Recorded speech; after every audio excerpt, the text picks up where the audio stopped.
There's one thing I say a lot in almost all my videos, that is research, business research, do research. I use the word research so much.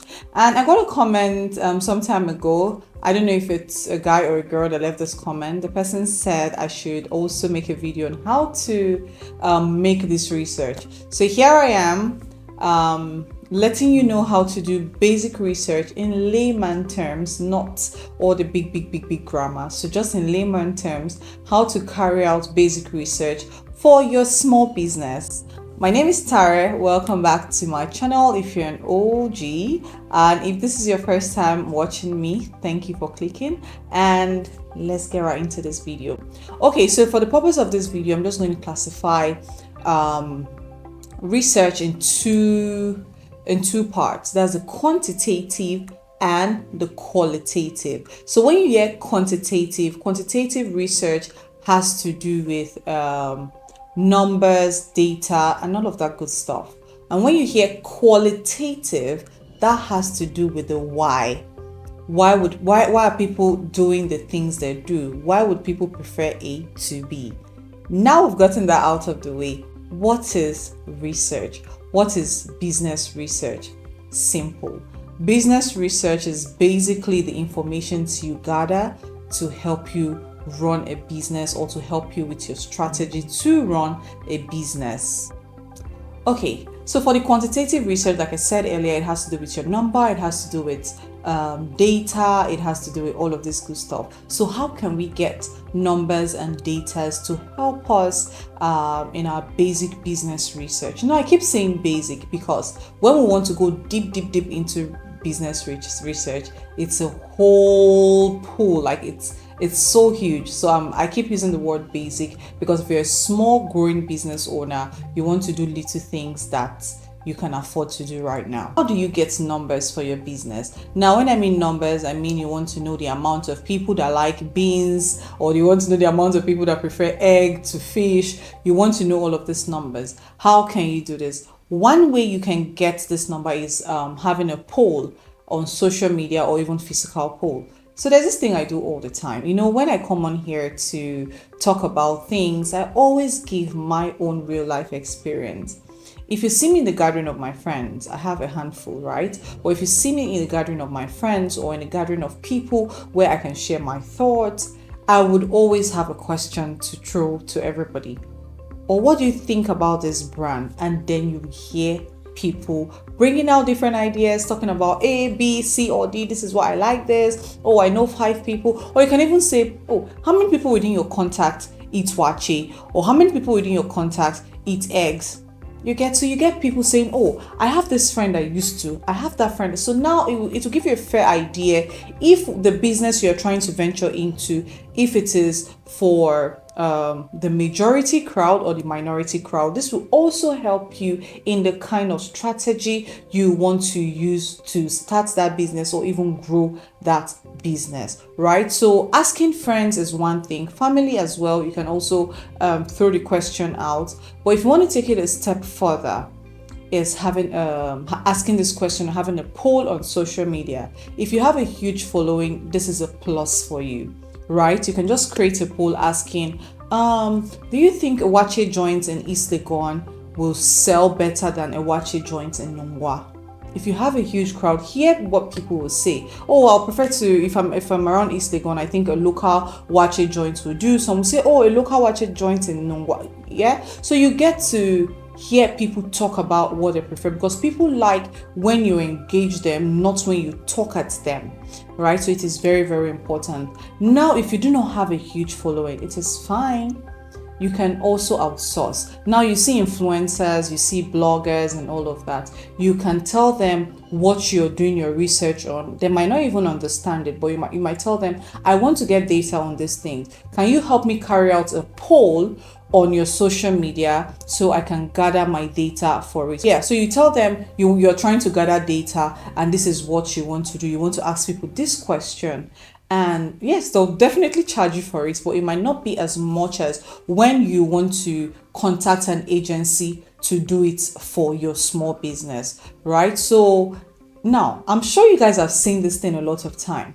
You see when a news blog or a blog will post comedian A and comedian B, who do you prefer? Or you see some people will post yam and this, yam and that, which do you prefer? And then you get people in the comment section saying, no, I prefer A to B, I prefer B to C, I prefer. Now, most of the time, a company has contacted these bloggers to create that post so they can collate the data for whatever they want to use it for. So as a small business owner, you can also take hold of that opportunity to collect data for your small business. Data is everything now.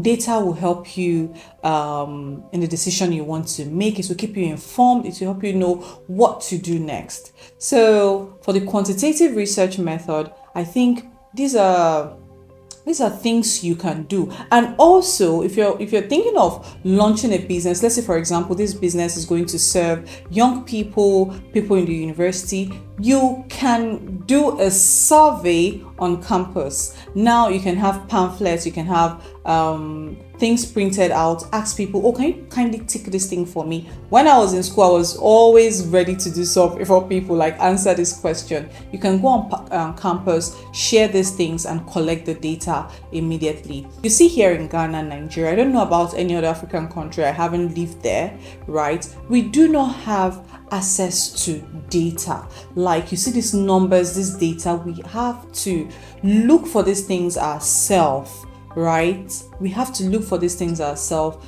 to help us in whatever venture we want to use it. So as a small business owner, do not say, oh, you're still small and you're still growing, you don't want to stress yourself with research and all of that. No matter how small your business is, do carry out a research. Now let me give another example. I already have a brand called Ladies and Scarves, and I wanted to create another sister brand called Ladies and Silk, where I sell everything silk shirts, dresses, everything silk, right?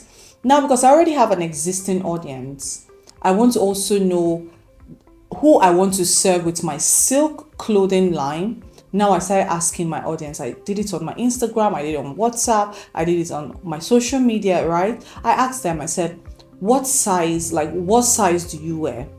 So I got a lot of people telling me the size range. Some would say, oh, I wear a size 8. Some said I was size 16. So wear size 16. Like they kept giving me different sizes they wear for their clothes. Now I gathered the whole data. I got the average on it. And then I knew who I wanted to target. I knew plus size people were not my target market. If I was going to make for plus size people, it's going to make me do more marketing as to compare to me selling to who I already have, right? So that is also one way to do simple basic research.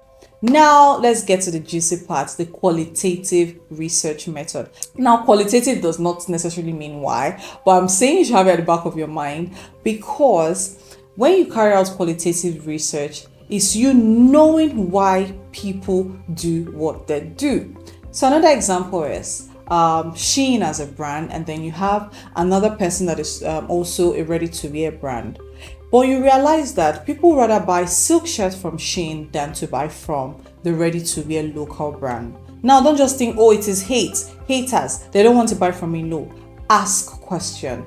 Throughout the question, ask, why do you prefer to buy from Shein as to compare to buying from Ladies and Silk? And then you hear people answer, oh, I prefer to buy from Shein because they get their sizing right. I do not need to go back and forth. I like to buy from them because of their packaging. I like to buy from them because of this, because of that. So the answers you're getting will keep you informed on the kind of solutions you want to create for your own brand. Right? So research basically is asking the right question to the right audience to help you serve your own business better. Simple as that. So do not take it for granted. Do not say, I'm still a small business. The term business research is for big businesses. No. You as a small business can carry out basic research method that will benefit your small business in the long run. I'm close to 1,000 subscribers, guys. 1,000, having 1,000 people subscribe to your YouTube channel, it's a whole lot. So if you haven't subscribed, please subscribe, like, and share with friends. And I'll see you in my next video. Bye, guys.